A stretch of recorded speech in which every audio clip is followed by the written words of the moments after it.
నమస్తే, welcome to media debate. నేను భాగ్యశ్రీ. తెలంగాణ పాలిటిక్స్లో మూసీ పునరుజ్జీవంపై మాటల యుద్ధం జరుగుతోంది. మూసీపై పోటాపోటీగా పవర్ పాయింట్ ప్రజెంటేషన్లు ఇస్తున్నాయి అధికార విపక్షాలు. నిన్న మూసీ పునరుజ్జీవనంపై ప్రభుత్వం పవర్ పాయింట్ ప్రజెంటేషన్ ఇవ్వగా, నేడు మూసీపై పవర్ పాయింట్ ప్రజెంటేషన్ ఇచ్చేందుకు బీఆర్ఎస్ వర్కింగ్ ప్రెసిడెంట్ కేటీఆర్ సిద్ధమయ్యారు. ఇక మూసీ ప్రక్షాళనపై అసత్య ప్రచారాలు చేస్తున్నారని బీఆర్ఎస్ బీజేపీపై రేవంత్ రెడ్డి ఫైర్ అయ్యారు. మూసీ అభివృద్ధిని అడ్డుకుంటున్నారని రేవంత్ ఆగ్రహం వ్యక్తం చేశారు. ఇక మూసీ ప్రక్షాళనలో ఇల్లు కోల్పోతున్న వారికి న్యాయం చేస్తామని ఆయన హామీ ఇచ్చారు. మరోవైపు మూసీ సుందరీకరణకు తాము వ్యతిరేకం కాదని అంటోంది బీఆర్ఎస్. మూసీ సుందరీకరణ పేరుతో రేవంత్ రియల్ ఎస్టేట్ వ్యాపారం చేస్తున్నారని విమర్శలు చేస్తున్నారు. డిపిఆర్ లేకుండానే 10,000 ఇళ్లు కూలగొట్టేందుకు గెజిట్ నోటిఫికేషన్ ఇచ్చారని బీఆర్ఎస్ ఆరోపిస్తోంది.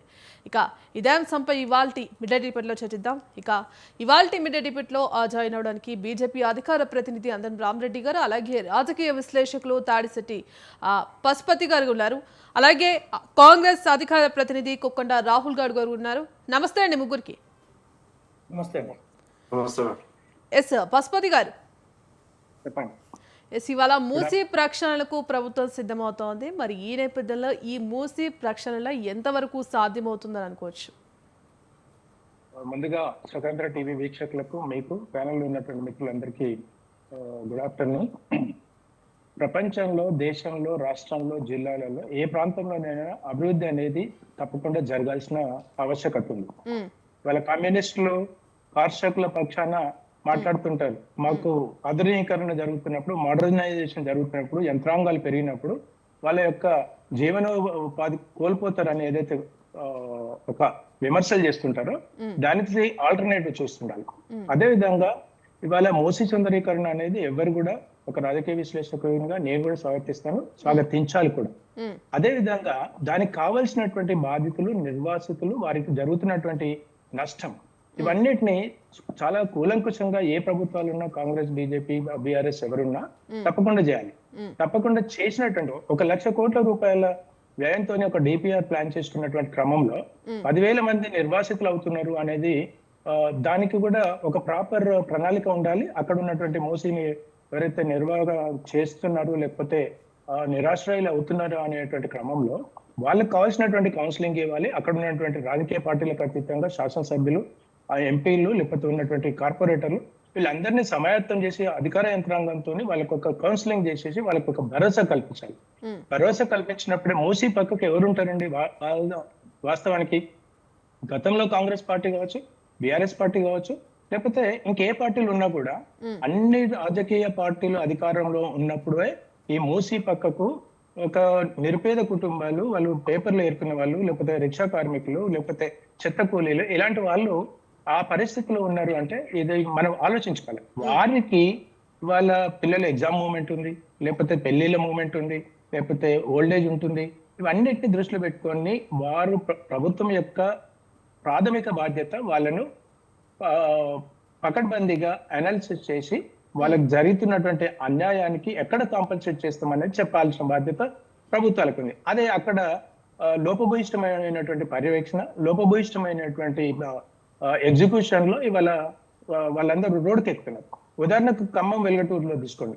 వాళ్ళ ఎక్కడైతే కూలగొట్టినరో, ఎక్కడైతే వాళ్ళ గలం విలిపించారో, ఎక్కడైతే వారిని నిరాశ్రయం చేసినారో, ఎక్కడైతే వారికి ప్రజా వ్యతిరేకత అనేది ఏర్పడిన తర్వాత మేము అక్కడే కొబ్బరికాయలు కొడతాం, మేము మంచి ఇల్లులు కడతాం అంటే కూలగొట్టమన్నది ఎవడు, కొట్టేయమన్నది ఎవడు, ఎందుకు చేస్తారు అంటే ఈ ఆలోచన విధానం ఒక ప్రాపర్ ఎగ్జిక్యూషన్ లేనప్పుడు జరిగేటువంటి విమర్శలు.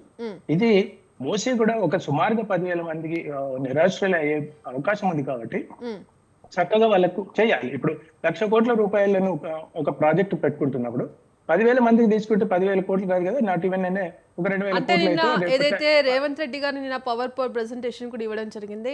మరి మేము ప్రజలకు శత్రువులం కాదు అని చెప్పేసి చెప్తున్నారు. రాష్ట్ర ప్రయోజనాల కోసం రియల్ ఎస్టేట్ వ్యాపారం చేయడం, రియల్ ఎస్టేట్ దందా చేయడంలో తప్పేంటి అని చెప్పడం కూడా జరిగింది. మరి అంటే చెప్పండి.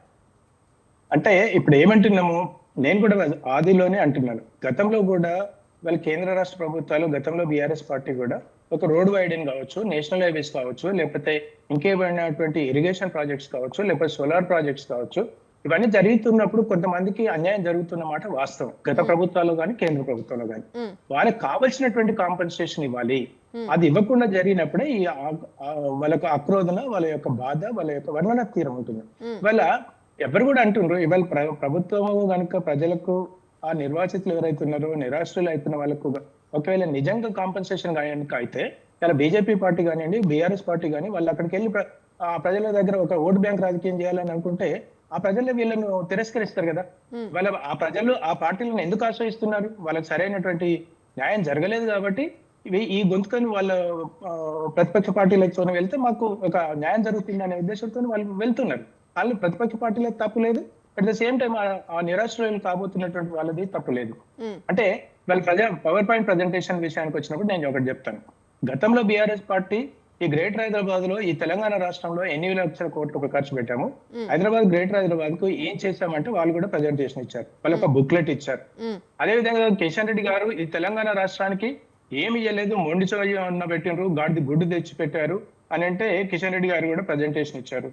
అంటే ఇవాళ ప్రజెంటేషన్స్ అన్ని బాగానే ఉంటాయి, ఎవరిది తీసినా ప్రజెంటేషన్ బాగానే ఉంటుంది, ఎక్కడ ఇంప్లిమెంటేషన్ అయింది అనేది కావాలి. అంటే ప్రతిపక్ష పార్టీలు ఎప్పుడు కూడా ప్రభుత్వాలు ఎప్పుడు కూడా ప్రతిపక్ష పార్టీలను నిందారోపణలు చేస్తారు తప్ప ఒక బాధ్యతాయుతమైనటువంటి ఆరోపణలు చేయాలి, బాధ్యతాయుతమైనటువంటి రియాలిటీని మీరు ప్రజెంటేషన్ చూపించాలి. ప్రజెంటేషన్ రేవంత్ రెడ్డి గారు చూపించారు. ఒక్క నిమిషం రేవంత్ రెడ్డి గారు చూపించారు. ఆ ప్రజెంటేషన్ లో ఎన్ని ఇల్లులు గొలవగొట్టిండో చూపించాడు ఒక స్లైడ్.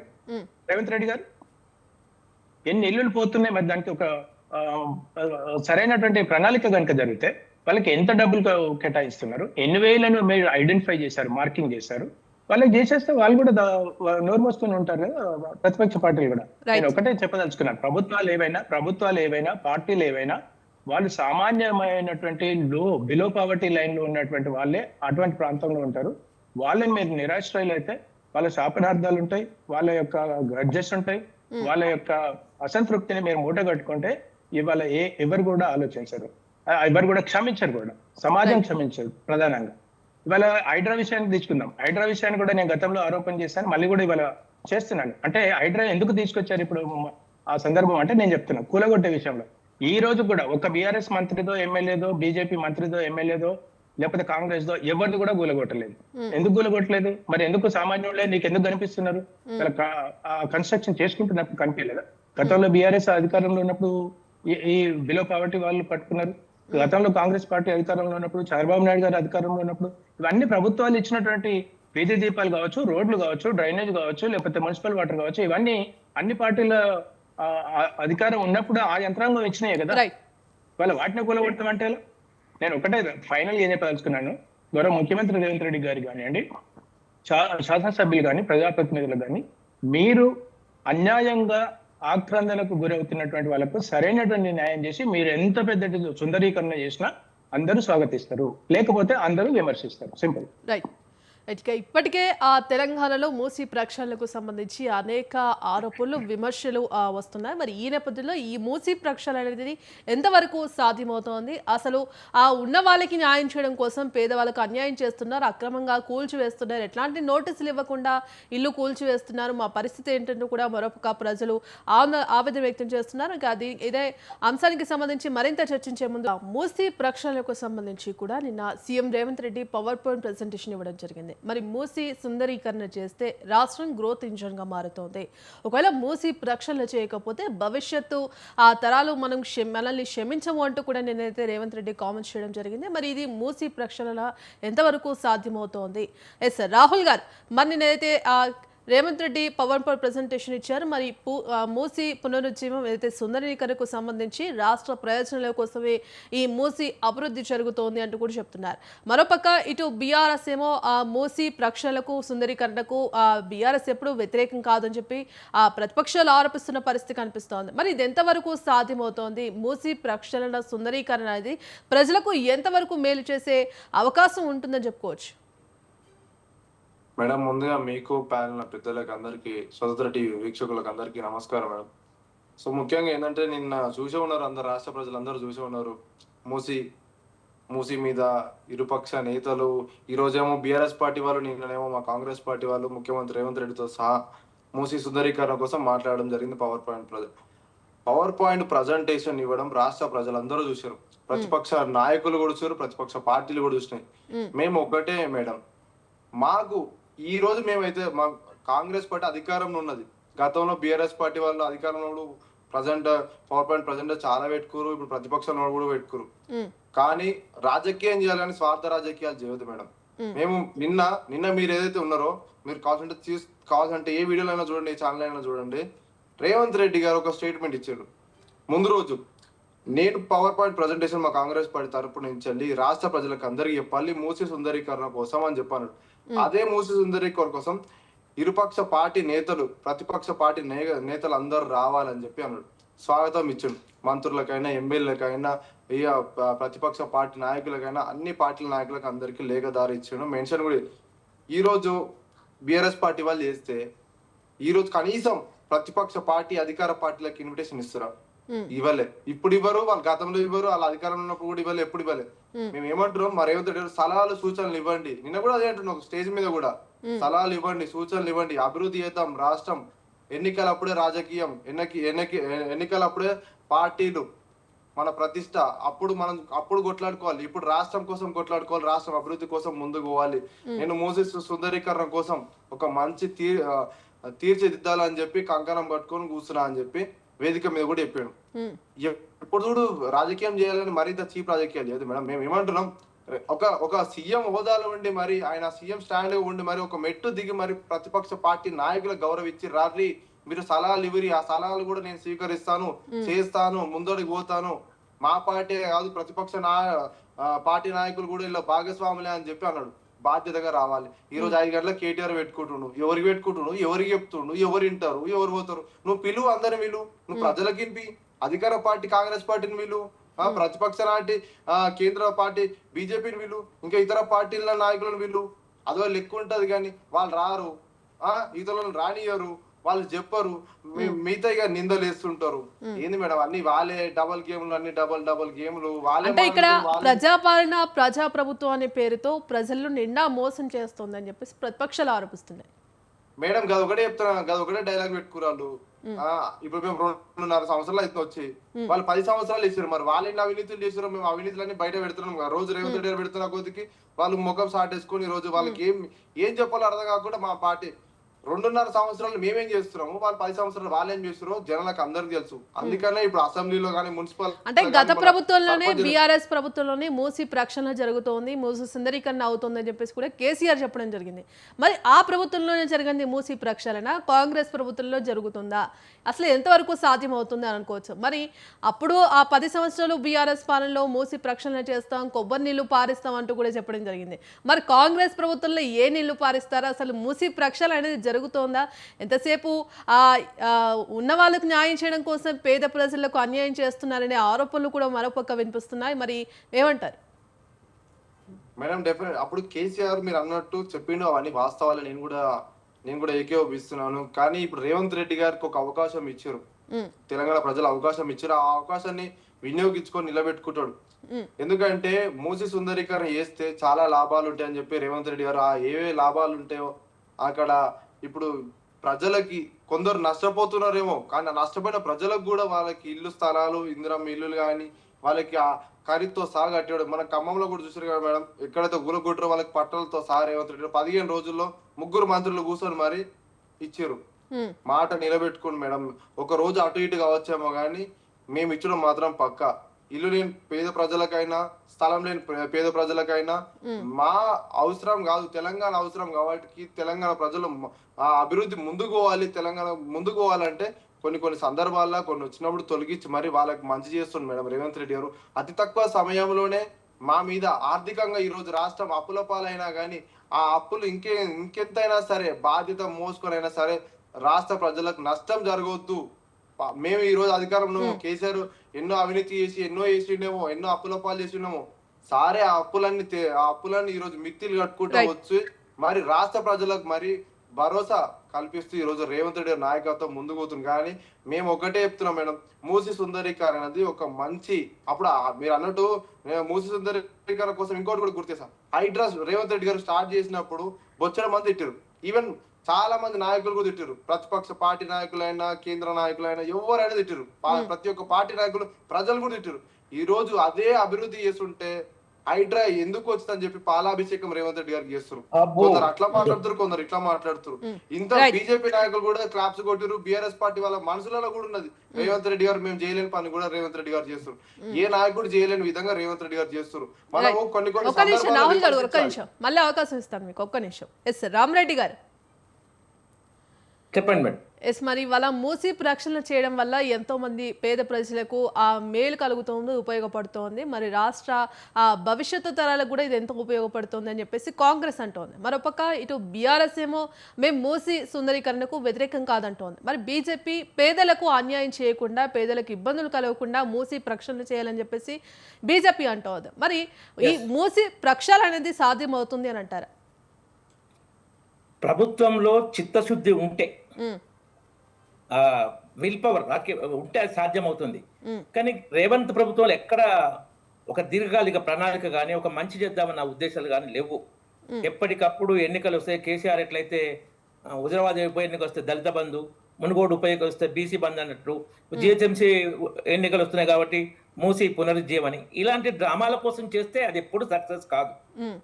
ఇంకొకటి పవర్ మూసి ఎంత చెప్తున్నాడు, అసలు డిపిఆర్ ఉందా, అంచనా ఎంత, నో క్లారిటీ. మూసి పునరుజ్జీవ కోసం మీరు మొత్తం అంచనా ఎంత, డిపిఆర్ ఉందా? డిపిఆర్ అంటే డీటెయిల్ ప్రాజెక్ట్ రిపోర్ట్ అంటే అదే ప్రణాళిక. సింపుల్ గా చెప్పాలంటే ప్రణాళిక. అది ఏమన్నా ఉందా పబ్లిక్ డొమైన్ లో? పవర్ పాయింట్ ప్రజెంటేషన్ అంటే ఎట్లుంటది అంటే, మీరు Revanth Reddy power point presentation చూడండి, తర్వాత టీఆర్ఎస్ ముఖ్యంగా Harish Rao present power point చూడండి, పిచ్చెక్కిపోద్ది మనకు. దానికి ఇది ఫుల్ డేటా నెక్స్ట్ ఉంటుంది. పవర్ పాయింట్ ప్రజెంట్ ఇప్పుడు బిల్డరు అపార్ట్మెంట్ కట్టే ముందు ఒక బ్రోచర్, కంప్యూటర్ జనరేటర్ బ్రోచర్ చూపిస్తాడు. ఆడ చెట్లు గిట్లు మనకు సూపర్ కనపడతాయి. తర్వాత బిల్డింగ్ కట్టినాక చూస్తే అవి ఉన్నాయి. తర్వాత ఆ స్థాయిలో కూడా ఏదో కొద్దిగా ఉంటాయి. కొంతమంది బిల్డర్లు అందరూ చేయడం ఇట్లా, కొంతమంది బిల్డర్ మాత్రం కొంత చేయగలుగుతారు, 80% అయిపోయి. కానీ ఎవరు 100% తేరు. ఆ మెస్మరైజ్ చేసేది అన్నట్టు పవర్ పాయింట్ ప్రజెంటేషన్ అంటే కుక్కుడ్ ఐటమ్. అది పవర్ పాయింట్ ప్రజెంటేషన్ అయితే కుక్కుడ్ ఐటమ్, ఎట్లయినా చూపించుకోవచ్చు. కంప్యూటర్లు ఎట్లా తీస్తాయి, జనరేట్ వస్తుంది. తర్వాత మూసి ఇట్లా ఉంటుందని చూపిస్తారు. ఎట్లా చూపిస్తారు? నిజంగా అట్లా ఉంటుందా? కంప్యూటర్ జనరేటర్ కదా, కంప్యూటర్ జనరేటర్ అయితే అన్న గ్యారంటీ ఉందా? అదొకటి అంశం. రేవంత్ రెడ్డి ఇచ్చిన మాట నిలబెట్టుకుండా 6 గ్యారంటీ లేదు. ఏమైనా సంగతి ఏంటంటే, ఇక్కడ చెప్పాలంటే కేసీఆర్ అధికారంలోకి వచ్చాక ఆయన పరిపాలన వైఫల్యాలు ఒకటొకటి జరుగుతుంటే, వాళ్ళ దోపిడీ బయటకు వస్తుంటే, ఇక ఆయన అప్పుడప్పుడు కొత్త డ్రామాలు, డబుల్ బెడ్రూమ్ ఇండ్లు, ప్రజల దృష్టి మరల్చడానికి డబుల్ బెడ్రూమ్ ఇండ్లు, హుసేన్ సాగర్ కొబ్బరి నీళ్లు, ఆకాశ ఆర్నాలు, అద్దంలా రోడ్లు, ఒక్క గుత్త చూపిస్తే 1000 రూపాయలు, 100 రోజుల ప్రణాళిక, ఇలా కొత్త డ్రామాలు చేశాడు. ఇప్పుడు కేసీఆర్ రేవంత్ కూడా అదే బాటలో వాళ్ళ వాగ్దానాలు, 6 నెలల్లో 6 గ్యారంటీలు, 2 లక్షల ఉద్యోగాలు అన్ని ఏంటంటే మూసిలో ముంచేసినాకో అవి బయటకు వస్తుంది. ఏంటంటే అందాల పోటీలు, మెస్సీతో football, future city, Telangana rising, Davos పర్యటనలు, మూసీ సుందరీకరణ, ఇలా డ్రామాలు చేస్తారు. ఎప్పటికప్పుడు కొత్త డ్రామాలు. ప్రజల్లో విశ్వాసం. ఒక్కనే లాగండి మీకు 4000 పెట్టాడు, ఒక్కనే లాగండి మీకు 15,000 రైతు భరోసా అన్నాడు, కౌలు రైతు కూడా ఇస్తా అన్నాడు, ఆటో డ్రైవర్ ఇవన్నీ అన్నారు కదా. మాట మీద నిలబెట్టుకున్నాడా? మహాలక్ష్మి ఏమైంది? ఏదైనా ఎంతవరకు అయిందండి? డిక్లరేషన్లు కానీ, గ్యారంటీలు కానీ, 4 హామీలు కానీ. కాబట్టి రేవంత్ రెడ్డి హామీల మీద ప్రజలకు నమ్మకం లేదు. నువ్వు మేనిఫెస్టోలో రిటర్న్ ఇచ్చిన హామీలనే నువ్వు అమలు చేయలేదు. నువ్వు ఓన్లీ పవర్ పాయింట్ ప్రెజెంట్ పెట్టి చూపిస్తూ ఏ డిపిఆర్ కూడా లేకుండా 2 ఏళ్ల కిందనే నీకు ఇన్ ప్రిన్సిపల్ లోన్ శాంక్షన్ అయిందని ఏడీబీ బ్యాంక్ లెటర్ డిసెంబర్ 2023 అయినట్టు మనకు ఒక నాయకుడు చూపించాడు టీవీ ఛానల్లో.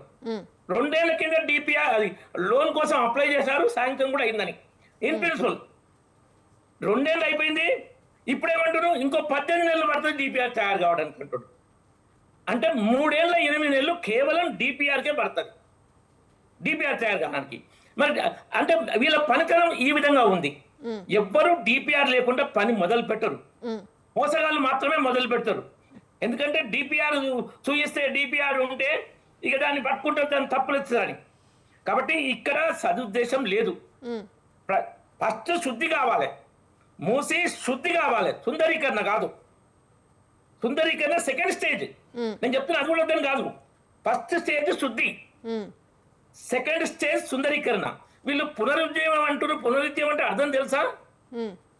ఏ నది అయితే ఎండిపోతుందో, నీళ్లు తగ్గుతుందో వాటిని నీటి లభ్యత పెంచడం పునరుజ్జీవం అంటే. నదికి పునరుజ్జీవం అంటే నీటి లభ్యత పెంచడం. దానికి ఈ ఇండ్లు కొట్టాల్సిన అవసరం లేదు, ఈ ఇండ్లు కొట్టాల్సిన అవసరం లేదు. మోసపూరిత మాటలు ఇవి. మీరు చెప్తున్న దానికి పవర్ ప్లాంట్ చూపిస్తున్న దానికి సంబంధం లేదు, ఇస్తున్న హామీలకు సంబంధం లేదు, యాక్చువల్ ప్రణాళిక లేదు. ఇది చాలా దగాకోరు పని, దగాకోరు తీరు. ఇట్లా ఉండే. ఇంకోటి ఏంటంటే బీజేపీ వాళ్ళు మేము బాధ్యతాయుత ప్రతిపక్షంగా పనిచేస్తున్నాం. కాంగ్రెస్ ఎమ్మెల్యే మెచ్చుకుండు, బీజేపీ చాలా బాధ్యతాయుతంగా పనిచేసి అసెంబ్లీలో మెచ్చుకున్నాడు. మీకు కావాలంటే వీడియో కూడా వినిపిస్తా. మేము ఎక్కడ ఇప్పుడు కాంగ్రెస్ జాతీయ స్థాయిలో అన్ని కుట్రలు కుతంత్రాలు, ఆఖరికి ప్రధానమంత్రిని అవమానించాలని ఒక మహిళా ఎంపీలతో కుట్ర కూడా చేస్తే స్పీకర్ ఆ రోజు ప్రధానమంత్రి అంటే మూసీ ప్రక్షాళనకు బీఆర్ఎస్ బీజేపీ అసత్య ప్రచారాలు చేస్తున్నారు, మూసీ అభివృద్ధిని అడ్డుకుంటున్నారంటూ కూడా నిన్న రేవంత్ రెడ్డి చెప్పడం జరిగింది. ఏమంటారు? మాటలు చెప్పడం కాదండి, నీ ప్రణాళిక ఏంటిది? నీ ప్రణాళిక, నీ డిపిఆర్ నువ్వు బయట పెట్టడం అయిందా? 2 ఏళ్ళ 3 నెలలు అయింది, డిపిఆర్ ఎందుకు తయారు కాలేదు? దానికి ఆన్సర్ ఏది? డిపిఆర్ లేకుండా నువ్వు పనిచేయడం ఏంటిది? డిపిఆర్ ప్రజలకు అర్థం కావాలి కదా నువ్వు ఏం చేస్తావు అనేది. అది డిపిఆర్ తోనే సాధ్యం కదా. పవర్ ప్లాంట్ ప్రెజెంటేషన్ అనేది మోసగాలది. మన మాంత్రికుడు సర్కస్ లో వచ్చి అవన్నీ చేస్తారు చూడండి. పవర్ ప్లాంట్ ప్రెజెంటేషన్ అలాంటిది. ఒకప్పుడు పవర్ ప్లాంట్ ప్రెజెంటేషన్ అంటే బేసిక్ ఐడియా, ప్రాథమిక అవగాహన కోసం పనికొచ్చేది. ఇప్పుడు పవర్ ప్లాంట్ ప్రెజెంటేషన్ అంటే బూటకపు హామీలు, దగాకోరు వాగ్దానాలు, కుట్రపూరిత డిక్లరేషన్లతో అధికారం వచ్చే వాళ్లకు బ్రహ్మాస్త్రంలాగా ఇది దీన్ని వాడుకుందాం, ప్రజలను మోసగించి ఆ విధంగా వాడుతున్న పవర్ ప్లాంట్ ప్రెజెంటేషన్ అవగాహన. దాన్ని 2.5 గంటలు ఈ ప్రాక్టికల్ గా ఆలోచించండి. 2.5 గంటలు ఓపిక చూసే టైం ఎంతమందికి ఉంటుంది? 2.5 గంటలు చూసే మెమరీలో ఉంటారు. మీరు హాఫ్ అన్ అవర్ 20 నిమిషాలు బేసిక్ గా చూస్తే దానికి అర్థం ఉంటుంది. అట్లా ఇంకా అసలు కూలగొట్టే ఇంట్లో ముచ్చటే లేదు. 2.5 గంటలు చూపించిన అంతే, 2.5 గంటలు చూపించిన అలా విషయాలే లేవు సరిగా. కాబట్టి దాన్ని నమ్మడం ఎలా? నువ్వు కుట్రపూరితంగా జిహెచ్ఎంసీ ఎన్నికల కోసం ప్రజల మధ్య చిచ్చు పెడుతుండు. మూసీలో ఇండ్లు కోల్పోయే వారికి మిగతా వారి మధ్య చిచ్చు పెట్టే కుట్ర. జిహెచ్ఎంసీ ఎన్నికలు అయిపోయినాక నా దగ్గర ₹1 లేదు, నన్ను కోసిన రూపాయలు లేదు, మూసీ ప్రాజెక్ట్ ఏడ సాధ్యమైందని దాన్ని మూసీలే ముంచేస్తాడు. ఇల్లు కొలగొడతాడు, ₹1 లేదు ఎట్టగట్టాలి నేను అని ఆ ప్రాజెక్టును మళ్ళీ మూసీలే ముంచేస్తాడు రేవంత్ రెడ్డి. కాబట్టి ఇటువంటి రేవంత్ రెడ్డి మాటల మీద నమ్మకం పోయింది. నానా పులి కథలాగా రేవంత్ రెడ్డి మాట్లాడుతుండు. అది ప్రజలకు, ముఖ్యంగా విద్యావంతులకు, గ్రామీణ పేదలు అంటే పాప అమాయకులు ఇంకా కొంత నమ్ముతుడు. కానీ సిటీ వాళ్ళు మొదటి నుంచి కాంగ్రెస్ నమ్మలేదు, ఇప్పుడు రేవంత్ రెడ్డి కూడా నమ్మటం లేదు. రైట్. ఎస్ పశుపతి గారు, మరి ఇవాళ ఏదైతే అభివృద్ధి సంబంధించి సంక్షేమ పథకాలకు సంబంధించి నిధులు లేవు అని చెప్తున్నప్పటికీ కూడా మరి మూసీ ప్రక్షాళనకు ₹1,000 కోట్ల ఎక్కడి నుంచి వస్తున్నాయి? అసలు ఆ పేదలను ఇబ్బందులు పెట్టే పనులు ఎందుకు చేస్తున్నారంటూ కూడా ప్రతిపక్షాలు పూర్తిగా ఆరోపిస్తున్న పరిస్థితి కనిపిస్తోంది. మరి ఇవాళ మూసీ ప్రక్షాళనకు ఇలా చేయకపోతే భవిష్యత్తు తరాలు మనల్ని క్షమించవు అంటూ కూడా నిన్న రేవంత్ రెడ్డి చెప్పడం జరిగింది. అంటే దీన్ని ఏ విధంగా చూడొచ్చంటారు? అంటే ప్రధానంగా ఒక సామాన్య మధ్యతరగతి వాళ్ళు కావచ్చు, ఒక వ్యవస్థ కావచ్చు, ఎక్కడ కూడా అప్పులు తీసుకురాకుండా అభివృద్ధి అనేది జరగదు. That is for clear. అది ఏ ప్రభుత్వం అయినా, గత ప్రభుత్వం కావచ్చు, ఈ ప్రభుత్వం కావచ్చు, భవిష్యత్తులో వచ్చే ప్రభుత్వం కావచ్చు. అయితే ప్రధానంగా మీరు అంటున్నారు ఏమని, భవిష్యత్తు అసలు సమాజం మనల్ని క్షమించదు అంటున్నారు. ఈ మూసీ సుందరీకరణ కంటే 3,000 సమస్యలు 3,000 సమస్యలు ప్రాథమికమైనటువంటి ఉంటాయి. అది ఈ రాజకీయ పార్టీలు, ఈ రాజకీయ ప్రభుత్వాలు ఫస్ట్ దాని మీద కళ్ళు తెరవాలి. ఇవాళ మూసీ నది లేకపోతే, అక్కడ ఏమి సుందరీకరణ లేకపోతే ఎవడేమి నేను వచ్చి ప్రశ్నిస్తలేదు. కానీ ప్రాథమికంగా విద్య, ఉపాధి, ఆరోగ్యం ఇవి లేవు. దాని మీద ఏమి ప్రభుత్వాలు నిర్ణయం తీసుకుంటున్నాయి? ఎక్కడ వాళ్ళకు మౌలిక వసతులు కల్పిస్తున్నాయి? ఎక్కడ వాళ్ళు ప్రాథమికంగా ఉద్యోగాలు ఇస్తున్నారు, ఎక్కడ ఉచిత విద్య ఇస్తున్నారు, ఎక్కడ ఉచిత వైద్యం ఇస్తున్నారు? వీటి మీద సోయి లేకుండా వీటి మీద ఇవి విద్యా ఉద్యోగం వైద్యం కనుక ఇచ్చేస్తే ఈ ప్రజలంతా మనల్ని తంతారు, ఇక మనతో పట్టించుకోరు, మన వెనకాల ఏమంటారు ఎస్కాట్ లాగా తిరగరు, మనం వేసే భిక్షకు రాత్రి కాగానే బిర్యానీకో బీర్ కోసమో మన చుట్టూ తిరగరు అనేటువంటి దురాలోచనతో చేస్తున్నటువంటి ఈ రాజకీయ పార్టీల నేపథ్యం అది. అదే విధంగా ఇలా 1,00,000 కోట్ల రూపాయలు అంటారు, ఉదాహరణకు 1,00,000 కోట్ల రూపాయలు మీరు ఎన్నో విషయాలలో మీరు అభివృద్ధి చేయొచ్చు. 1,00,000 కోట్ల రూపాయలు మీరు పెట్టి ఈ రోజు కూడా 75 సంవత్సరాల స్వతంత్ర భారతదేశంలో ఉచిత వైద్యం లేదు అని అంటే సభ్య సమాజం సిగ్గుపడాల్సిన విషయము. మేము 10 సంవత్సరాల నుంచి మేము ఒకటే అడుగుతున్నాం ప్రభుత్వాలని, పాలక పక్షాలను ప్రశ్నిస్తున్నాము, అడుగుతున్నాం. మేము ఇవాళ రైతులకు సరైనటువంటి గిట్టుబాటు ధర ఉండదు, రైతులకు కావాల్సినటువంటి గిడ్డంగులు ఉండవు, ఉద్యోగాలకు చేద్దామంటే నిరుద్యోగులకు ఇవన్నీ కాకుండా నీ సుందరీకరణ కోసం పార్కు కోసం వాడు చూస్తాడండి. నడవడానికి రోడ్లు లేనప్పుడు పార్కులు వండుకోవడానికి ప్లేస్ ఎక్కడ ఉంది? అది ఇవి ప్రాథమికంగా అంటే వీళ్ళకి రాజకీయ పార్టీలకు ఏంటి, వీళ్ళ గతంలో 1,000 ఎకరాల భూమికి సస్యశ్యామలం చేస్తామని బీఆర్ఎస్ పార్టీ ఆ రోజు కాళేశ్వరం కడితే ఇదంతా ఏటీఎం అని అన్నారు. ఇవాళ వీళ్ళకి ఇంకో ఏటీఎం వీళ్ళు సృష్టించుకుంటున్నారు అంతే తప్ప ఆ టైంలో వాళ్ళకి ఏటీఎం, ఈ టైంలో వీళ్ళకి ఏటీఎం. ఈ ఏటీఎంల ద్వారా విత్డ్రా చేసుకుంటారు, సైడ్ ట్రాక్ చేసుకుంటారు, డబ్బులు సంపాదించడానికే ఉపయోగపడుతుంది. వాళ్ళు నేను ఒకటే ఏం చెప్పదలుచుకున్నానంటే ప్రభుత్వానికి, మీరు పోసి ప్రక్షాళన ఏదో మిస్మరేజ్ చేసేసి భవిష్యత్ తరాలు మనకు క్షమించదు కాదు, ఇప్పటికే క్షమిస్తలేదు మీ గత ప్రభుత్వాలని ఈ ప్రభుత్వాలు. ఇంకా భవిష్యత్ కోసం మీకెక్కడ ఉంది భవిష్యత్తు మీద ఆలోచన ఉంటే మీరు 70 సంవత్సరాల స్వతంత్ర దేశంలో ఉచిత వైద్యం ఇవ్వాలి, ఉచిత విద్య ఇవ్వాలి. విద్యను ఆగము చేస్తున్నారు, వైద్యాన్ని మొత్తం ఎట్లా అంటే మాఫియా చేతుల్లో ఉంది. ఇవన్నీ సైడ్ ట్రాక్ చేయడం కోసం కేవలం ఒకటే మీకు చెప్పదలుచుకున్నాను, వీళ్ళు ఏదో ఒక కార్యక్రమం చేయాలి, అది పెద్ద ఎత్తున ఒక ప్రాజెక్ట్ ని వెతుక్కుంటారు, అందులో 10,000 కోట్లు 20,000 కోట్లు వాళ్ళకి కావాల్సినటువంటి కాంట్రాక్ట్లు ఇప్పించుకోవచ్చు, వాళ్ళకి కావాల్సినటువంటి కమిషన్ తీసుకోవచ్చు, వాళ్ళకి కావాల్సినటువంటి వెసులుబాట్లు అన్నింటినీ ఈ పెద్ద ప్రాజెక్టులు ఉంటాయి. ఎన్ని హాస్పిటల్ కడితే ఈయనకి 20,000 కోట్లు రావాలి, ఎన్ని హాస్పిటల్ ఎంతమంది రైతులకు గిడ్డంగులు కడితే ఈయనకు ఆ డబ్బులు తెచ్చి ఎక్కడ చూసినా ఇక్కడ ప్రజలే నష్టపోతున్న పరిస్థితి కనిపిస్తోంది. మరి అంతే ఇవాళ ప్రభుత్వాలు ప్రజల్ని మోసం చేస్తున్నారు, వంచిస్తున్నారు, అవమాన పాలు చేస్తున్నారు, ఆలోచన విధానాన్ని మార్చేస్తున్నారు, వాళ్ళ జీవితాల మీద వ్యతిరేకంగా అంటే విరక్తి వచ్చేటువంటి పరిస్థితి ఉంది. రాజకీయ నాయకులు అంటే అసలు అసహించుకునేటువంటి పరిస్థితి ఉంది. ఎందుకంటే వాళ్ళ అవసరం వచ్చాక ఒక తీరు, అవసరం రాకపోయాక ఒక తీరు. ప్రజల యొక్క సంక్షేమం, నిజమైన సంక్షేమం కోసం కానీ, విద్యావంతులకు కానీ, నిరుద్యోగులకు కానీ, మేధావులకు కానీ ఎక్కడ కూడా ఒక సరైనటువంటి న్యాయం జరగట్లేదు. గత ప్రభుత్వాలు కానీ ఈ ప్రభుత్వాలు. నేను ఒకటే ఏం చెప్పదలుచుకున్నాను, దీన్ని ప్రయారిటైజ్ బంద్ చేసి మీరు ఇంకా అనేది చేసుకుంటే అక్కడ సగటున మహిళల సంరక్షణ కావచ్చు, మహిళల అభివృద్ధి సంక్షేమం కావచ్చు, ఎన్నో విషయాలు ప్రాథమికంగా అవసరం ఉన్నాయి. వాటన్నిటిని గాల్లో వదిలేసి ఇవాళ మూసి ప్రక్షాళన ఇది లేకపోతే ఇక మనం బతకలేము అనేది నేను పూర్తిగా వ్యతిరేకిస్తున్నాను ఆ విషయంలో. రైట్. ఎస్ రాహుల్ గారు, మరి ఎటువంటి డిపిఆర్ లేకుండానే దాదాపు ఒక 10,000 ఇళ్ల కూల్చేందుకు కూడా గెజిట్ నోటిఫికేషన్ ఇచ్చారని చెప్పేసి కూడా ప్రతిపక్షాలు ఆరోపిస్తున్నాయి. మరి ఈ నేపథ్యంలో ప్రజలకు ఎటువంటి ముందస్తు నోటీసులు ఇవ్వకుండానే ఇల్లు కూల్చివేశారు అని చెప్తున్నారు. మరి ఏమంటారు? ఇక్కడ ఎటు చూసినా మూసి ప్రక్షాళన చేస్తున్నారు, ఓకే, మూసి సుందరీకరణ చేస్తున్నారు.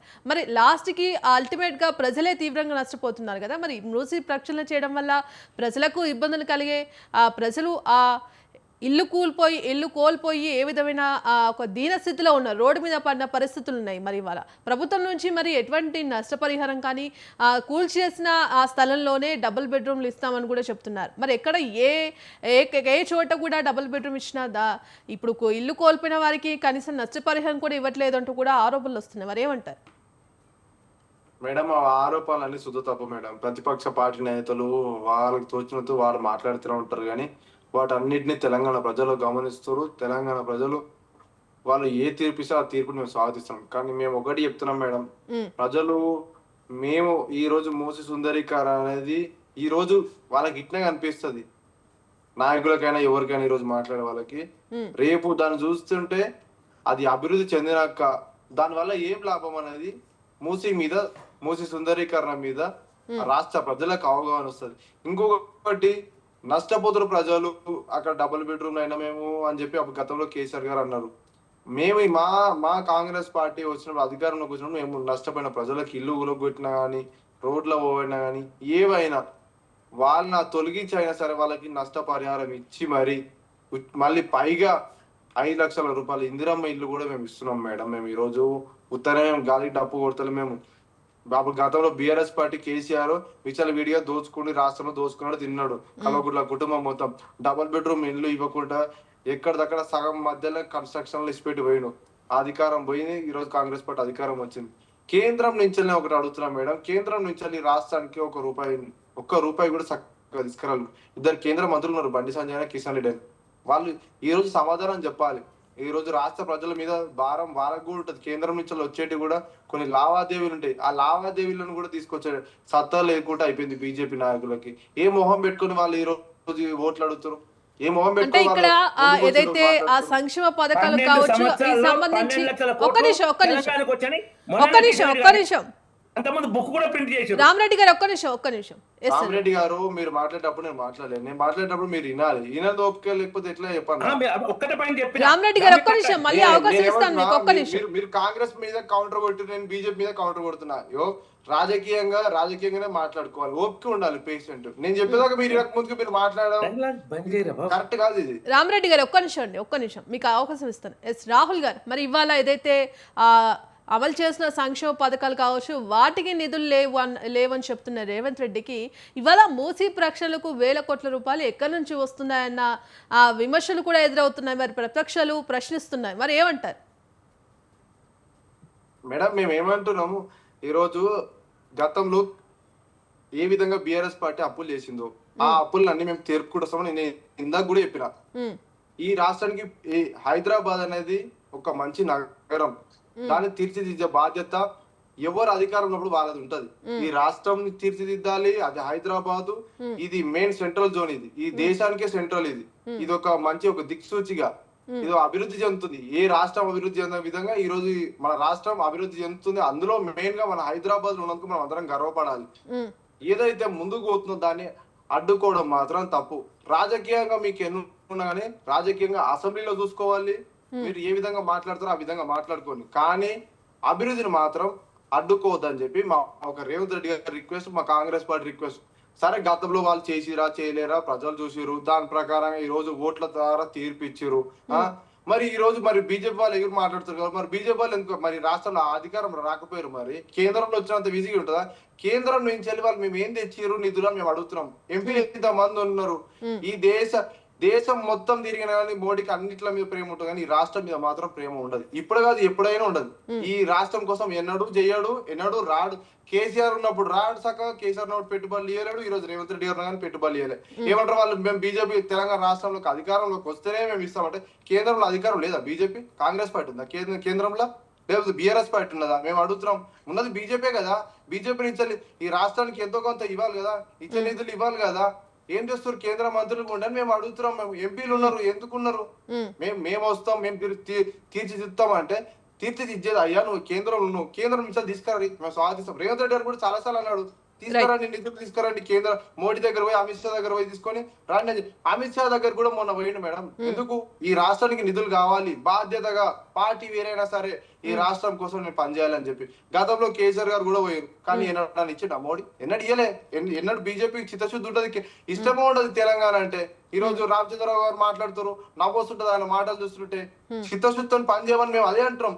సరే పార్టీలు ఎలక్షన్లు ఇవన్నీ ఒక ఎలక్షన్ల సందర్భంలోనే మాట్లాడుకోవాలి. ఇప్పుడు రేవంత్ రెడ్డి గారు ఏమంటారు?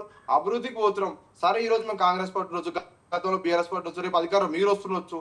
రాష్ట్రం అభివృద్ధికి పోవాలి, రాష్ట్రం ముందుకు పోతేనే మనందరం గర్వంగా ఉంటది అని చెప్పి రేవంత్ రెడ్డి గారు అంటారు. దాంట్లో తప్పేముంది మేడం?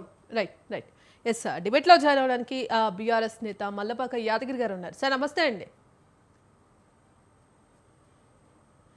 సార్, ఇవాళ మూసీ ప్రక్షాళనల పేరుతో ప్రజలు మోసం చేస్తున్నారు. ప్రజాప్రభుత్వం, ప్రజాపాలన అంటూ కూడా పేద ప్రజలు నిండా ముంచుతున్నారంటూ కూడా ఒక పక్క బీజేపీ ఆరోపిస్తోంది. మరి ఈ నేపథ్యంలో బీఆర్ఎస్ ఏమో మూసీ ప్రక్షాళనకు ఎప్పుడూ వ్యతిరేకం కాదు, ఆ ప్రజలకు ఎటువంటి ఇబ్బందులు కలగకుండా, పేదలకు అన్యాయం చేయకుండా మూసీ ప్రక్షాళన చేయనంటూ కూడా బీఆర్ఎస్ చెప్తోంది. మరి ఈ మూసీ ప్రక్షాళనని బీఆర్ఎస్ ఏ విధంగా చూస్తోంది?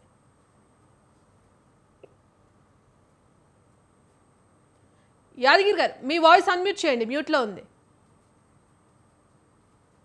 మీకు ఛానల్లో ఉన్న వారికి స్వతంత్ర టీవీ ప్రేక్షకులకు నమస్తే.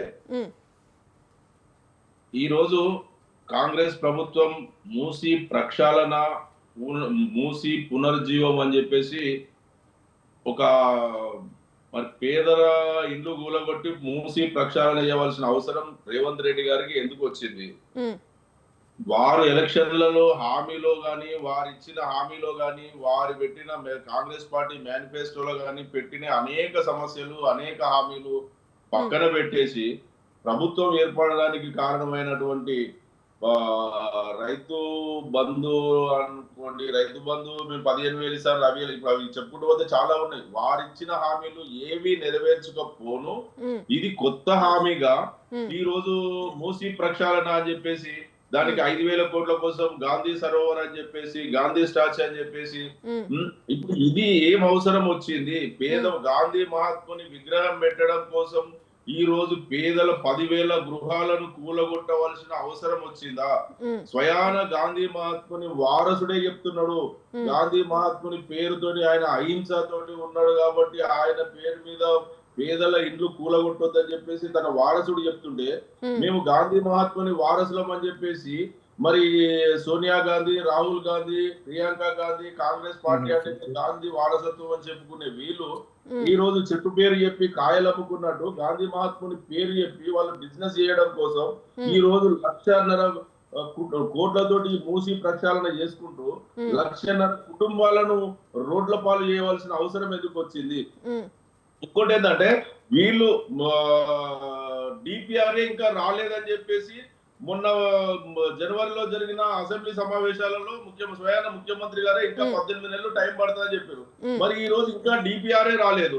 డిపిఆర్ ఒకవేళ వచ్చిందా రాలేదా? ఒకవేళ వస్తే చూపించండి, ఒకవేళ రాకపోతే మరి వాళ్ళకి నోటీసులు ఎందుకు ఇస్తున్నారు? ఇప్పుడు ఆ కూలగొట్టుడు ఎందుకు చేస్తున్నారు? అదైనా పేదలకు సమాధానం చెప్పాల్సిన అవసరం ఉంటది. కేవలం రియల్ ఎస్టేట్ వ్యాపారం కోసం రేవంత్ రెడ్డి గారు, కాంగ్రెస్ పార్టీ నాయకుల అభివృద్ధి కోసమే ఈ రాష్ట్ర అభివృద్ధి అని చెప్పేసి కాంగ్రెస్ పార్టీ నాయకులు ఇలాంటి కొత్త కొత్త పనుల కోసం, వాళ్ళ కాంట్రాక్ట్ల కోసమే ఈ మూసీ ప్రక్షాళన చేస్తున్నారు. కానీ వారికి పేద ప్రజల మీద, రాష్ట్ర అభివృద్ధి మీద ఒకవేళ ఆలోచన ఉంటే ఒక గొప్ప ప్రాజెక్టు కట్టండి, కొత్త కంపెనీలు తీసుకురండి. మీకు ఏది చేతగాక ఉన్న మూసీ నదిని ఒకవేళ మీరు మూసీ సుందరీకరణ చేయాలనుకుంటే దాన్ని డెప్త్ గా చేయండి, దాంట్లో మూసి కంపెనీలు రాకుండా చేయండి, గోదావరి జలాలతోటి నీరు తీసుకొచ్చి శుద్ధి చేయండి. దాని పక్కన ఇంకా పార్కులు కట్టాలనుకుంటే చాలా ప్లేస్ ఉంటది. మీరు ఎంతసేపు చెప్పినా కూడా అటు కిలోమీటర్, ఇటు కిలోమీటర్, 55 కిలోమీటర్లకు 110 చదరపు కిలోమీటర్లు, మరి ఎన్ని 1,50,000 కుటుంబాలు ఈ రోజు మూసీ పేరు మీద రోడ్ల పాలు అవుతున్న కుటుంబాల కోసం ఒక్కసారి ఆలోచించవలసిన అవసరం ఉన్నది. నిన్న రేవంత్ రెడ్డి గారు చెప్తున్నారు కదా, నాకేమన్నా వ్యక్తిగతంగా శత్రుత్వం ఉన్నదంటే, మరి శత్రుత్వం అని చెప్పడం కోసం మీరు ముఖ్యమంత్రి కావడం కోసం మీకు ఈ ఏమైనా మూసీ సుందరీకరణకు మేము ఉన్న 1,50,000 కుటుంబాలను రోడ్ల పాలు చేస్తామని ఏమైనా చెప్పారా మీరు? ఇప్పుడు మధు పార్క్ బ్రిడ్జ్ అపార్ట్మెంట్ కూలగొట్టడం కోసం మేము అక్కడ మొన్న చెప్తున్నాడు కదా, అక్కడ ఎంత స్థలం ఉన్నదో అంత స్థలం 7 ఎకరాల స్థలం పక్కన ఇస్తాం, వారు కట్టుకోవడం కోసం మేము వాళ్ళు ఎంతైతే దాని విలువ ప్రకారంగా బ్యాంకులో వాళ్ళ అకౌంట్లలో మేము డబ్బులు వేస్తాం, వాళ్ళు కట్టుకోవచ్చు, వారికి ఎలాంటి నష్టం లేదని చెప్పి స్వయాన ముఖ్యమంత్రి గారు చెప్పారు కదా. మరి గతంలో FTL లో ఉన్నదని చెప్పేసి మరి కొన్ని కుటుంబాలను, 100 కుటుంబాలను చాదర్గఢ్ దగ్గర నుంచి మలక్పేట నుంచి కొన్ని కుటుంబాలను కూలగొట్టిరు కదా, వారికి ఏ నష్టం ఇచ్చిరు? వారి డబ్బులు వారి అకౌంట్లలో ఎన్ని డబ్బులు వేసిరో చెప్పాల్సిన అవసరం ఉంటది కదా ముఖ్యమంత్రి గారికి. మరి మేము ఈ విధంగా చాదర్గఢ్ దగ్గర కానీ ఇక్కడ మూసీ నుంచి ఒకవేళ వారిని మేము నిరాశ్రితులను చేసిన వారికి, కూలగొట్టిన వారికి ఇక్కడ మేము స్థలం ఇచ్చినాం, వారికి కట్టుకోవడానికి డబ్బులు ఇచ్చినాం, వారి అకౌంట్ లో డబ్బులు ఇచ్చినాం, మీకు కూడా ఇస్తామని అది చెప్పండి. కూలగొట్టని అపార్ట్మెంట్ కోసం మీకు ఇస్తున్నాము, స్థలం కేటాయిస్తున్నాము, మీకు డబ్బులు ఇస్తున్నాం అని చెప్పేసి అబద్ధ ప్రచారం చేయవలసిన అవసరం లేదా? మిమ్మల్ని నమ్మాలంటే మీకు చేసింది చూపించాలి, కానీ చేసే దానికోసం మీరు ఆకాశానికి చూపించవలసిన అవసరం లేదు. ప్రజలు మిమ్మల్ని నమ్మే పరిస్థితిలో లేదు. మీరు కేవలం అంటే మూసీ ప్రక్షాళనపై బీఆర్ఎస్ బీజేపీ అసత్య ప్రచారాలు చేస్తున్నాయి, అభివృద్ధిని అడ్డుకుంటోందని చెప్పేసి అంటున్నారు. మేము అభివృద్ధికి అడ్డు కానే కాదు. తెలంగాణ రాష్ట్రాన్ని అభివృద్ధి చేయడం కోసమే బీఆర్ఎస్ పార్టీ ఈ రోజు మా పార్టీ సిద్ధాంతమే తెలంగాణ రాష్ట్ర అభివృద్ధి. మా నాయకుడు కేసీఆర్ గారు తెలంగాణ రాష్ట్రం సాధించిన తర్వాత సమైక్య ఆంధ్రప్రదేశ్ లో మొత్తం నీళ్లు, నిధులు, నియామకాలు అని చెప్పేసి అన్ని రకాలుగా వెనుకబడ్డ మన రాష్ట్రాన్ని తెలంగాణ రాష్ట్రం సాధించిన తర్వాత ముఖ్యమంత్రిగా కేసీఆర్ గారు 10 సంవత్సరాలు నిరంతరాయంగా భారతదేశంలోనే అగ్రగామిగా నిలబెట్టిన గొప్ప నాయకుడు కేసీఆర్ గారు. దాన్ని అట్లనే మీరు కొనసాగించాలి, కానీ అంతకంటే మంచి ఇంకా మీకు అవకాశం వచ్చింది కదా, మీకు చిన్న వయసులో మంచి అవకాశం వచ్చినప్పుడు అంతకంటే ఎక్కువ సంక్షేమ పథకాలు ఇవ్వండి. పేద ప్రజలకు మీరు చెప్పారు కదా, రైతులకు 10,000 కేసీఆర్ ఇస్తే మేము 15,000 ఇస్తా అన్నారు కదా, ఇవ్వండి. ₹1,00,000 కేసీఆర్ గారు షాదీ ముబారక్ ఇస్తే మేము తులం బంగారం పెడతాన్నారు కదా, అవి ఇవ్వండి. మిమ్మల్ని ప్రజలు నమ్ముతారు. ఉన్నది ₹1,00,000 కూడా ఇవ్వకుండా పరిస్థితిలో వచ్చింది. 10,000 రూపాయలు రైతు బంధు ఇవ్వని పరిస్థితిలో ఉంది. మీరు 2,500 మహిళలకు ఇవ్వని పరిస్థితిలో ఉన్నది. మీరు చెప్పిన హామీలు ఇవ్వడం కోసం బడ్జెట్ లేదు, కానీ మూసీ సుందరీకరణ కోసం మాత్రం 1,50,000 కోట్ల బడ్జెట్ ఉన్నది. మీకు ఎక్కడి నుంచి వస్తుంది? అదే విధంగా మన ఇక్కడ నగర చివరిలో ఫార్మసిటీ కడదాం, హైదరాబాద్ లో కాలుష్య నియంత్రణ ఉండాలని చెప్పేసి అన్ని పరిశ్రమలు ఒక్క దగ్గరనే పెట్టి కాలుష్యం లేకుండా దాన్ని చేద్దామని చెప్పేసి 16,000 ఎకరాలు భూమి ప్రభుత్వం సేకరించి పెడితే ఎలక్షన్ల కంటే ముందు వాళ్ళు ఏం చెప్పారు? రైతుల భూములు గుంజుకుంటూ కేసీఆర్ గారు మా ప్రభుత్వం వస్తే రైతులకు వారి భూములు వారికే ఇస్తున్నారు కదా, మరి ఎందుకు వారి భూములు వారు ఎందుకు ఇవ్వలేదు? ఫార్మసిటీలు రద్దు చేసి రియల్ ఎస్టేట్ చేసి ఫ్యూచర్ సిటీ అని చెప్పేసి, అసలు ఫ్యూచర్ సిటీలో ఏమున్నది? రేవంత్ రెడ్డి గారు కేవలం రియల్ అంటే రాష్ట్ర ప్రయోజనాల కోసం రియల్ ఎస్టేట్ వ్యాపారం చేస్తే తప్పేంటి అని కూడా అంటున్నారు. మరి రాష్ట్ర ప్రయోజనాల కోసం రియల్ ఎస్టేట్ వ్యాపారం చేస్తే వ్యాపారం చేయకూడదు. అదేనండి, ఇప్పుడు మూసీ నుంచి ఉన్న మూసీ పక్కన ఉన్న కట్టడాలు మొత్తం ఈ రోజు ఎఫ్టీలో ఫుల్ ట్యాంక్ లెవెల్లో ఉన్నప్పుడు అది ప్రజలకు హానికరంగా అని చెప్పేసి కట్టడాలను తొలగిస్తున్నారు కదా, మరి దాన్ని అట్టనే వదిలి పెడతారా? ఇప్పుడు మళ్ళా మీరు ఇంటర్నేషనల్ కంపెనీలకు, పెద్ద పెద్ద హోటళ్లకు, మీరు కాంట్రాక్టర్లకు, మరి దాని పక్క నుంచి పెద్ద పెద్ద అపార్ట్మెంట్లకు మీరు పర్మిషన్ ఇచ్చి మరి మీరు నైట్ ఎకానమీకి అని చెప్పేసి మరి ఆ బిజినెస్ ఎందుకు చేస్తున్నారు? వేరే కంపెనీలకు ఎందుకు చేస్తున్నారు? మరి కట్టడాలు ఎందుకు కట్టుతున్నారు? మరి అప్పుడు అది ఎఫ్టీఆర్ లో ఉండగా ఇప్పుడు ఎఫ్టీఆర్ లో పోయేటి నిజంగా ఎన్ని పోతున్నాయి? దాని మీద ఫస్ట్ మీరు ఒక ప్రణాళిక తయారు చేయండి. ఎక్కడి నుంచి ఎక్కడి వరకు పోతున్నాయి, ఎన్ని పోతున్నాయి? మరి దాని పక్క నుంచి హైకోర్టు ఉన్నది, మరి అదే విధంగా సాలార్జీ మ్యూజియం ఉన్నది, ఇండివన్ బస్ స్టేషన్ ఉన్నది, మరి అక్కడ మెట్రో స్టేషన్ ఉన్నది, మరి అవి కూడా పోతున్నాయా ఉంటున్నాయా? మరి దాని మీద ఒక రూట్ మ్యాప్ తయారు చేసి ఏమేమి ఆస్తులు పోతున్నాయో అవి ఫస్ట్ ప్రజల ముందు పెట్టండి. దాని తర్వాత మీరు ప్రణాళిక తయారు చేసుకోండి. కానీ కేవలం మీ ఆర్భాటం కోసం, ప్రజల ముందర చులకడవడం కోసమే రేవంత్ రెడ్డి గారు పనిచేస్తుండే. కానీ సరే, రాజకీయాల కోసం మీరు ముఖ్యమంత్రి కాదండి. మీరు రాజకీయాలు, ప్రతిపక్ష పార్టీలను ఇబ్బంది పెట్టడం, పేద ప్రజలను ఇబ్బంది పెట్టడం కోసం కాదు. మీరు ఇచ్చిన హామీలు నిలబెట్టండి. పేద ప్రజల సంక్షేమం కోసం ఆలోచన చేయండి. మీరు ఇచ్చిన హామీలు నిలబెట్టి పేద ప్రజలకు మేలు చేయండి. మీరు హైదరాబాద్ లో ఇందిరమ్మ ఇల్లు అని చెప్పేసి మేము ఇందిరమ్మ ఇల్లు ఇస్తాము, గతంలో మేము మా కాంగ్రెస్ ప్రభుత్వం వచ్చినప్పుడు ఇందిరమ్మ రాజ్యం, ఇందిరమ్మ ఇల్లు అన్నారు కదా. హైదరాబాద్ లో మరి కనీసం 3 సంవత్సరాల దగ్గరికి వస్తుంది. ఒక్క ఇల్లన్నా కట్టిరా పేద ప్రజలకు? ఎక్కడన్నా ఏ బస్తీలన్నా ఎక్కడన్నా ఒక్క ఇల్లు ఇచ్చిరా ఇందిరమ్మ ఇల్లు? కానీ మీరు వేల కుటుంబాలను మీరు నేలమట్టం చేసిన సందర్భం ఉన్నది. మరి చేసేది మీరు కూర్చుడు అది చెప్తున్నారు కదా, ఈ ప్రభుత్వం తోడో పోడో సర్కార్ అన్నట్టు రేవంత్ రెడ్డి గారి సర్కారు. కూలగొట్టడమే కానీ నిలబెట్టడం లేదు, కట్టడం చేసేది ఏమీ లేదు. మీరు గతంలో మా ప్రభుత్వం అదే చెప్తున్నాం, గతంలో కేసీఆర్ గారి ప్రభుత్వం మూసీ సుందరీకరణ కోసము మూసీ ఎంఆర్టీసీ ఒక chairman LB Nagar MLA Devireddy Sudheer Reddy గారిని Musi river development corporation chairman గా ఏర్పాటు చేసి దానికి కొంత నిధులను ఏర్పాటు చేసి 32 STPలను కట్టి అక్కడ ఉన్న నోటీసు కేంద్రాలను ఏర్పాటు చేసి 32 కేంద్రాలను అక్కడి నుంచి ఇక్కడ దాకా STPలు కడితే మీరు ఒకసారి వెళ్ళి చూడండి. రేవంత్ రెడ్డి గారే ముఖ్యమంత్రిగా ఉండి కొన్ని STPలను కూడా ఆయనే ఓపెన్ చేసిన, మేము పూర్తి చేసిన STPలను మీరు నాగోల్ దగ్గరికి వచ్చి చూడండి, ఎల్బీ నగర్ లో చూడండి. మీరు అనేక సందర్భంలో ఎల్బీ నగర్ నాగోల్ నుంచి వాకింగ్ ట్రాక్ కానీ ఒకసారి ఎక్కడ ఏ విధంగా ఉందో అక్కడ వచ్చి మోడల్ గా ఒకసారి చూడాల్సిన అవసరం ఉంటుంది. చూసిన తర్వాత ఏ విధంగా మూసీ డెవలప్ కాదు, మూసీ సుందరీకరణ తక్కువ బడ్జెట్ లో ఏ విధంగా చేయాలో దాన్ని చూసైనా మీరు నేర్చుకొని పేద ప్రజలకు ఇబ్బంది కాకుండా చూడాలని చెప్పేసి మా పార్టీ తరఫున ప్రభుత్వానికి హెచ్చరిక చేస్తున్నాం, సూచన చేస్తున్నాం. Right right. ఎస్ పశుపతి గారు. నేను మాట్లాడలేండి. ఎస్ రామరెడ్డి గారు చెప్పండి. ఇప్పుడు తెలంగాణకు ఏమి ఇచ్చి కానీ ఒక పచ్చి అబద్ధాలు మాట్లాడిపోయిండు. మరి కాంగ్రెస్ ఆయన లేనట్టుండు, వెళ్ళిపోయినట్టుండు. కిషన్ రెడ్డి గారు మొన్ననే చెప్పారు, 12 సంవత్సరాల్లో 12 లక్షల కోట్లు కేంద్రం నుంచి తెలంగాణకు నిధులు డెవలప్మెంట్ పనుల ద్వారా, సంక్షేమ పనుల ద్వారా వచ్చినాయి అని చెప్పారు. మళ్ళీ ఏ కాంగ్రెస్ నాయకుడు కూడా దాన్ని ప్రశ్నించలేకపోయిండు, ఎందుకంటే వాస్తవంగా వచ్చినాయి. తర్వాత కిషన్ రెడ్డి గారు కూడా చెప్పంటే సోనియా గాంధీకి లెటర్ రాశాడు, మీ ప్రభుత్వం మీ పార్టీ ఇచ్చిన 6 గ్యారంటీలు 400 పైగా హామీలు ఇవన్నీ మీరు ఎప్పుడన్నా రేవంత్ రెడ్డిని అడిగారా, అమలవుతున్నాయా, ఎంతవరకైనా అడిగారా అని కూడా లెటర్ రాస్తే దాని అక్కస్తో విమర్శించారు తప్ప కాంగ్రెస్ వాళ్ళు వాటి గురించి మాట్లాడరు.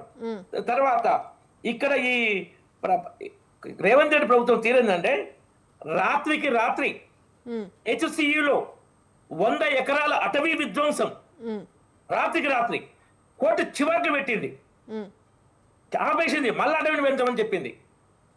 వాళ్ళు చేసే పనులు. ఇంకొకటి వీళ్ళ మంత్రి కోమటిరెడ్డి వెంకటరెడ్డి బాటంగా చెప్పిందంటే కార్పొరేటివ్ స్కూల్స్ విద్యా సంస్థలు దోచుకుంటున్నాయి, నేను ముఖ్యమంత్రి అయితే కార్పొరేట్ స్కూల్స్ నిషేధిస్తాను. దాని మీద ఈ ప్రభుత్వ చర్యలు శూన్యం.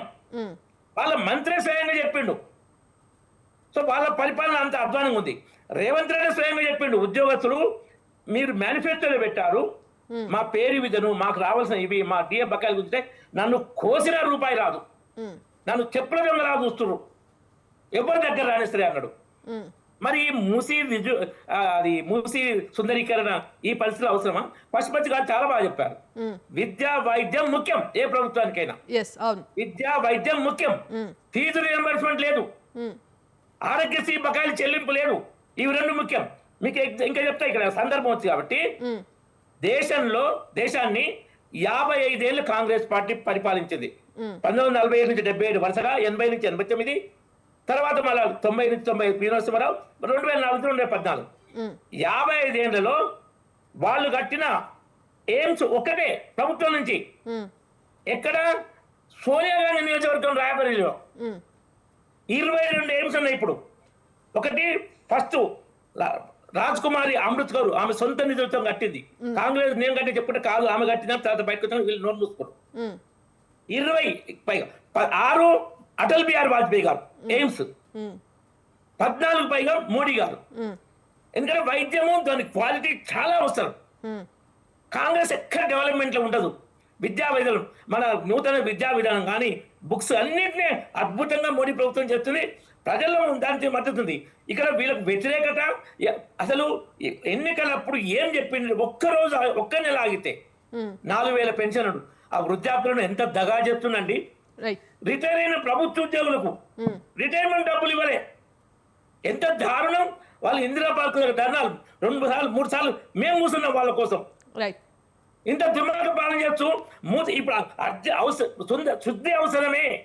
శుద్ధికి ఏ బిల్డింగ్ను ఏ ఇల్లును కూలగొట్టాల్సిన అవసరం లేదు. ఏ ఇల్లు కూలగొట్టుకుంటే మొదలు శుద్ధి కంప్లీట్ చేసి మిగతా సుందరీకరణ అండి. మేము బీజేపీ ఈవెన్ బీఆర్ఎస్ కూడా అనుకుంటా పూర్తిగా సహకరిస్తాం. ఫస్ట్ శుద్ధి చేయండి. ఇంకొక ముఖ్యమైన అంశం, గాంధీ సాగర్ ప్రాజెక్ట్ అవసరం లేదు. పైన గండిపేట హిమేష్ సాగర్ ఉన్నాయి, వాటికి పూటిగా తీసివేసి వీలైనంత వరకు లోతు చేయాలి. అదే ఇప్పుడు గండిపేట హిమేష్ సాగర్ పూటిగా తీసివేసి లోతు పెంచితే డిగ్గింగ్ ద్వారా 700 TMS నీళ్లు ఉంటే వాటితో తాగునీరు, మూసీ శుద్ధి, వరద కంట్రోల్ 3 అయితే ఒక్క గజం భూమి కూడా అవసరం లేదు దానికి. ఇవన్నీ వదిలిపెట్టి ప్రజలను దగా చేయడం కోసం పవర్ ప్లాంట్ ప్రెజెంట్ మీద మాటల గారెడ్డి రేవంత్ రెడ్డి మోసం చేస్తుండ్రు. రైట్. ఎస్ పశుపతి గారు, మరి మూసి ఆ ప్రక్షాళన చేస్తే రాష్ట్రం గ్రోత్ ఇంజన్ గా మారుతుంది అని చెప్పేసి రేవంత్ రెడ్డి అన్నారు. మరి ఫైనల్ గా 2 minutes లో కంక్లూడ్ చేయండి. ఓకే, ఒకటే అభివృద్ధి అనేది పునరీకరణ అనేది అవసరమే, ఉమ్, కానీ ఇదే ప్రామాణికం కాదు అని నేను చెప్పదలుచుకున్నాను. ఉమ్, ఇవాళ మూసీ సుందరీకరణ చేస్తేనే రాష్ట్రం అభివృద్ధి చెందినట్టు అంటే ఒక ఫార్మసిటీ వద్దు, ఫ్యూచర్ సిటీ వద్దు, హైటెక్ సిటీ వద్దు, ఫైనాన్షియల్ డిస్ట్రిక్ట్ వద్దు, ఉమ్, గ్రామీణ ప్రాంతం అభివృద్ధి వద్దు, పార్కులు వద్దు, ఏమి వద్దు. ఉమ్, ఇది అందులో ఒక భాగం, ఉమ్, అభివృద్ధిలో ఒక భాగమే. కానీ అభివృద్ధి దీని ద్వారానే అవుతుంది, ఇది మాత్రమే ప్రొజెక్షన్ చేస్తే మరి దాన్ని ప్రజలను వంచడమే తప్ప నేను దానికి పూర్తిగా వ్యతిరేకం. ఉమ్, అంటే ఇది ఒక్కటే అనడానికి ఉమ్, ప్రాజెక్టు వ్యతిరేకం కాదు, ఇది మాత్రమే అభివృద్ధికి ఒక సింబాలిక్ ఉంటది అని అనడం మాత్రం తప్పు అని నేను అంటున్నాను. ఏదేమైనప్పటికీ కూడా ఇవాళ ప్రతిపక్ష పార్టీలు కానివ్వండి బాధ్యతాయుతమైనటువంటి ఆరోపణలు చేయాలి. బాధ్యతాయుతమైనటువంటి సీట్లో ఉన్నటువంటి ముఖ్యమంత్రి గారు ఏదో పేరుకు మాత్రం ఇన్వైట్ చేసేసి మీ అందరి సలహాలు సూచనలు తీసుకుంటా అంటే ఇప్పుడు వాళ్ళు ప్రతిపక్ష పార్టీలు కూడా వాళ్ళు అంటున్నారు మీరు వికలాంగులకు ఇస్తానా ఇవ్వండి, నిరుద్యోగుల వృత్తి ఇవ్వండి, రిటైర్డ్ పెన్షన్ ఉద్యోగులకు సెటిల్మెంట్ చేయండి, మీరు ఇస్తానటువంటి పిఆర్సీలు ఇవ్వండి, మహిళలకి ఇస్తానటువంటి డీటెయిల్స్ ఏవైతే 4,000 రూపాయల పెన్షన్ ఉందో అది ఇవ్వండి, రైతు బంధు ఇవ్వండి, ఇవన్నీ అడుగుతున్నారు కదా. మరి వాళ్ళు సూచనలు ఇస్తున్నారు కదా, అవి సూచనలు తీసుకోవచ్చు కదా. మరి ఆ సూచనలు తీసుకొని ఇంప్లిమెంట్ చేయకుండా ఓన్లీ మూసి రివర్ ఫ్రంట్ రండి దానికి మాత్రం సూచనలు ఇవ్వండి అంటే వాట్ ఇస్ ద యూజ్? అందుకే మన ప్రతిపక్ష పార్టీలు మేము వెళ్ళడం ఎందుకు, మేము చెప్పడం ఎందుకు, వాళ్ళు పాటించకపోయిన దానికి మేము మా సూచనలు దొంగలో దొరికేదానికి మేము పోయి అక్కడ మా టైం వేస్ట్ ఎందుకు అనేది ఉంది. ఏదేమైనప్పటికీ కూడా ఆచరణ సాధ్యమైనటువంటి సూచనలు వాళ్ళు ఇవ్వాలి, ఆచరణ సాధ్యమైనటువంటి హామీలు ప్రభుత్వాలు ఇవ్వాలి, ప్రజలకు కావాల్సినటువంటి మౌలిక వసతులు విద్య, ఉద్యోగం, వైద్యం ఇవి ప్రధానమైనటువంటి భూమిక పోషించాలి. వాటిని త్వరితగతిన వేగవంతం చేయాలి. అవి చేసిన తర్వాత మీరు additional this is added advantages ఇవన్నీ భూసి సుందరీకరణను లేకపోతే ఫ్యూచర్ సిటీ ఇంకో స్కై సిటీ ఇవన్నీ అది ఒక యాడెడ్ అడ్వాంటేజ్. బేసిక్ జరుగుతున్నటువంటి మౌలిక వసతులు ఇప్పటికీ కూడా డ్రైనేజ్ వ్యవస్థ దౌర్భాగ్యమైనటువంటి పరిస్థితి హైదరాబాద్ లో ఉంది. దాన్ని గత ప్రభుత్వం చేయలేదు, ఈ ప్రభుత్వం చేయలేదు, వాటిని ప్రయారిటీ బేస్ లో చేయాలని కోరుతున్నాను. రైట్. ఒక పాయింట్ ఒక్క నిమిషం, హైదరాబాద్ గురించి టైం లేదు రామరెడ్డి గారు, ఒక్క నిమిషం టైం లేదు ప్లీజ్.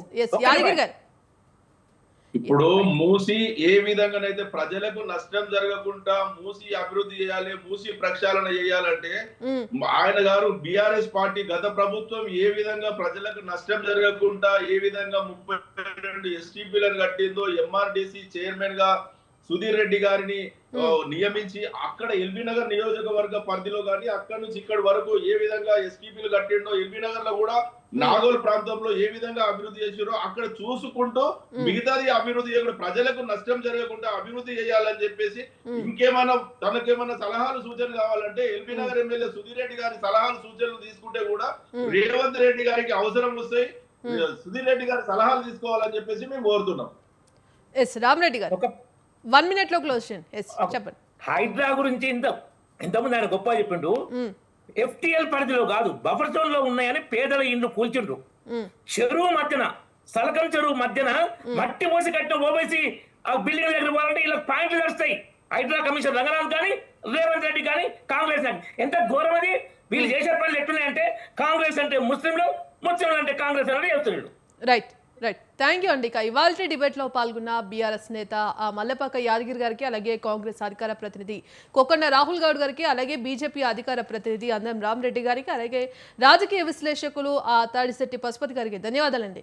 సో మరి మూసి ప్రక్షాళన పేరుతో పేద ప్రజలను నిండా ముంచుతున్నారు. ప్రజాపాలన ప్రజాప్రభుత్వం అంటూ చెప్తూ పేద ప్రజలను మోసం చేస్తున్నారు. మరి మూసి ప్రక్షాళన ఎంతవరకు సాధ్యమవుతోంది అని వేచి చూడాల్సిన పరిస్థితి ఉంది. ఇది ఇవాల్టి మీడియా డిబేట్. కీప్ వాచింగ్ స్వతంత్ర.